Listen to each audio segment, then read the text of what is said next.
I'm telling you in some sense that my secret of growing thick trunks quickly is to put it in the ground.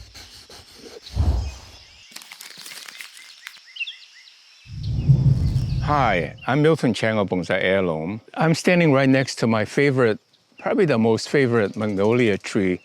Last week I showed you the Denyutata Yulan, but this one is actually Vulcan, V-U-L-C-A-N, and it was developed in New Zealand. There are a couple of breeders that are really big on Magnolia. And not only the color, the wonderful thing about this tree is that it blooms for a very long time. In some years, it blooms about the end of, about Christmas time, maybe beginning of the year.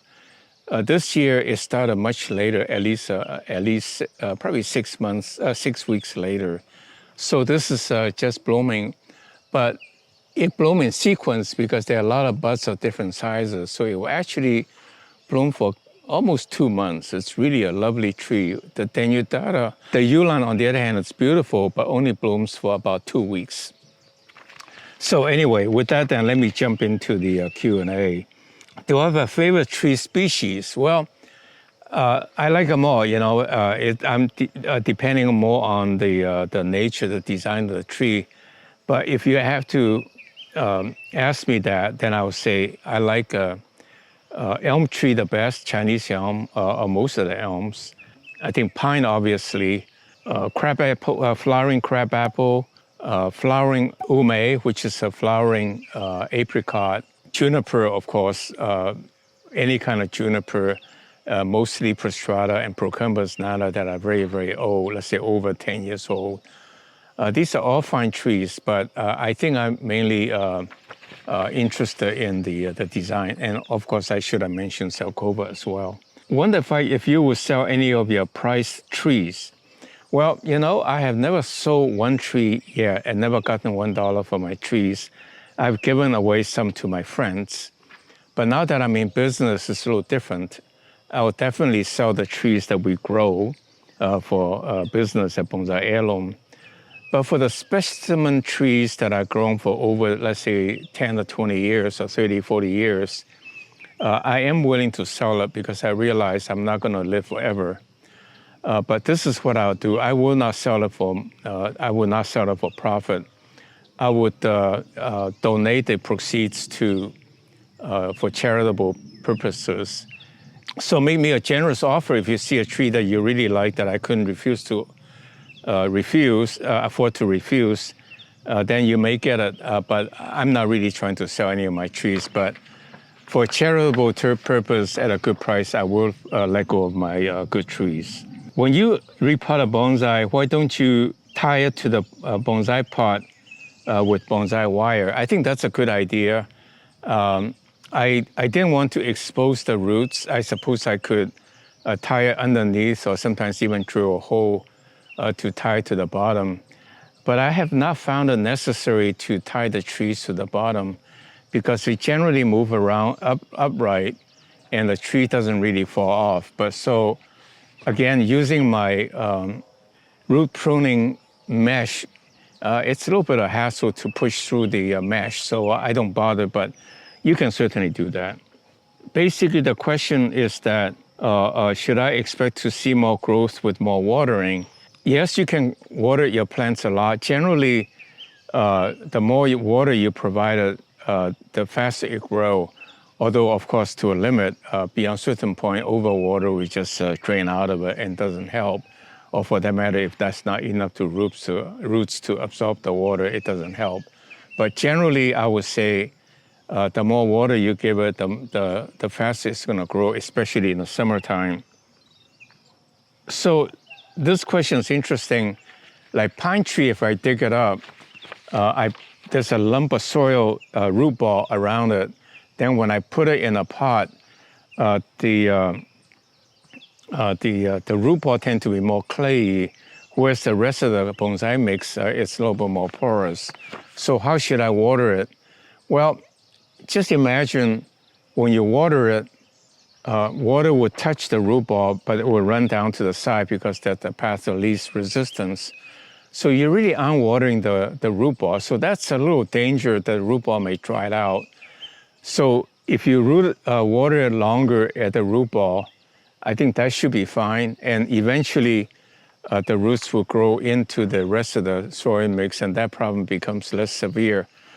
But I would suggest that you shake off or comb out as much as the clay roots as possible, because that, I think in a bonsai pot where unlike in the soil, in the ground, the roots can reach out and get all the nutrients it needs.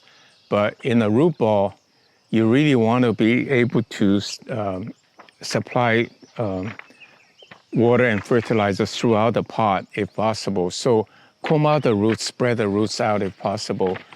Sometimes I would use a hose to hose off all of the root ball, because when you hose it, you don't break the roots, but you just get rid of the soil.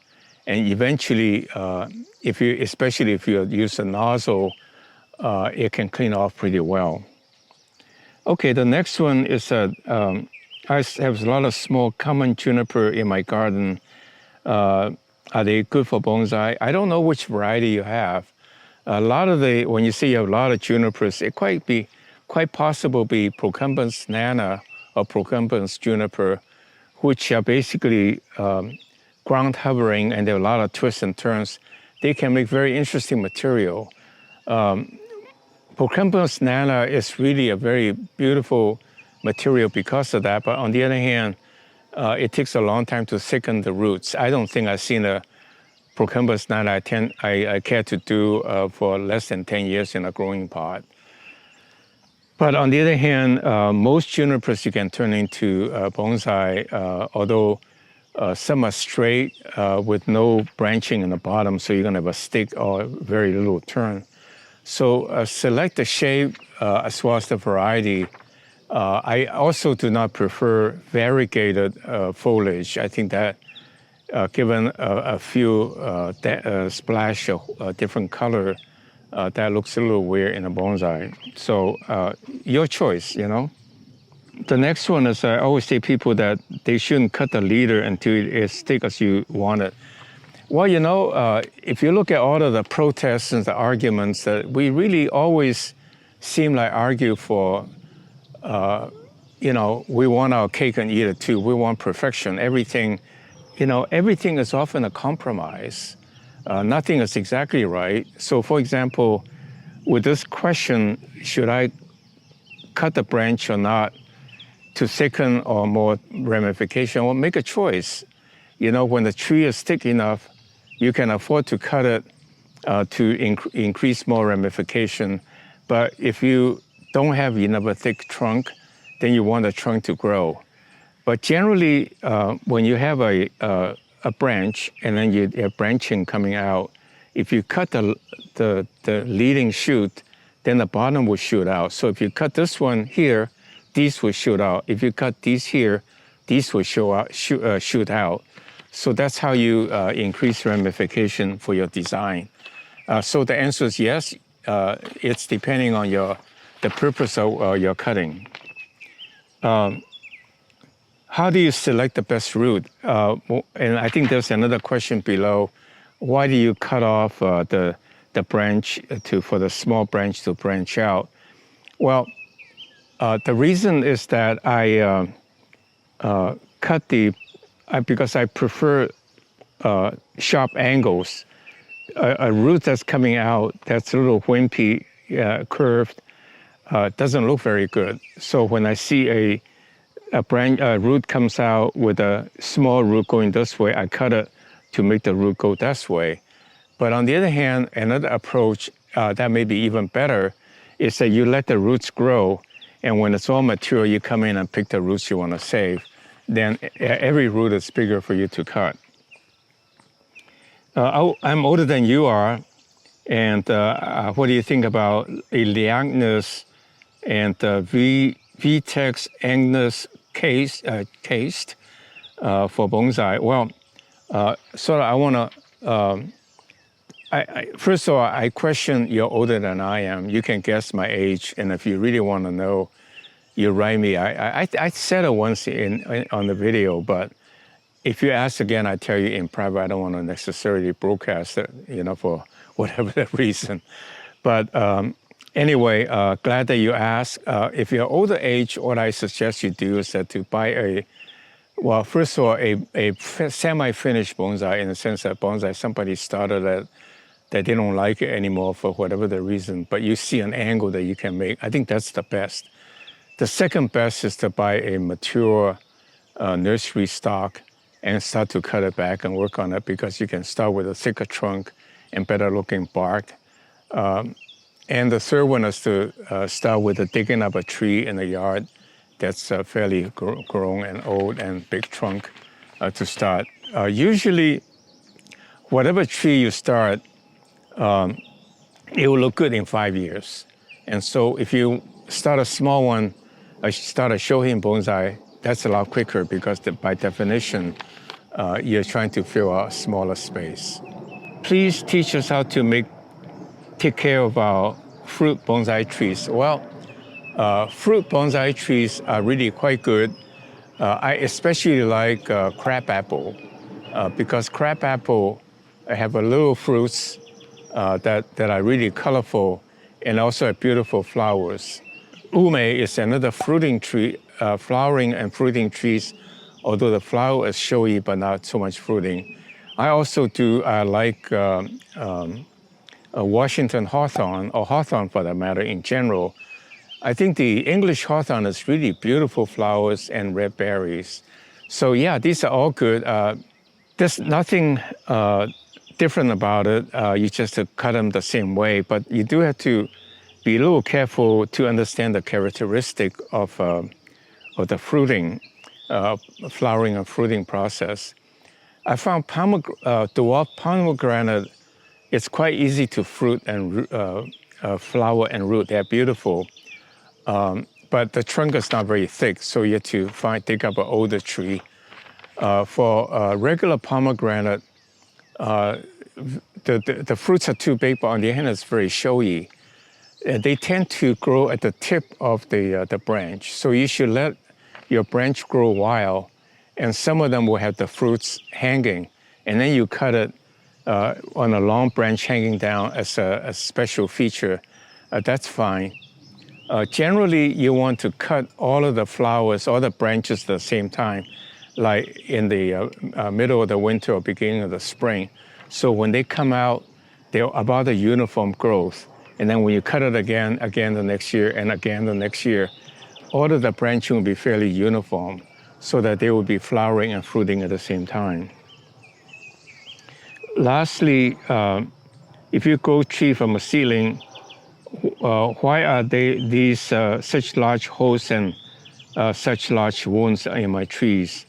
Well, what I do is I let a seedling grow in the ground, so it gets really big and tall.